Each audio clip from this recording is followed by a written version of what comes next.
Pag ganyan medyo matuyo-tuyo na yung mais, nabawasan na siya ng tubig, lalagyan natin siya ngayon ng betchin. Yan. Hindi naman lahat to, siguro mga 1/4 lang. Mga 1/4. Lagyan ng betchin.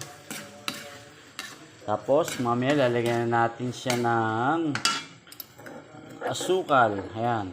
Hindi naman puno, ganito lang. Ayan. Tapos tikman natin kung medyo okay na. Pag medyo okay na, medyo manamis-namis, hindi naman sobrang tamis. At kung luto na yung mais, pwede na rin hanguin yan. Ayan, tikman natin. Ayan, titikman ko lang.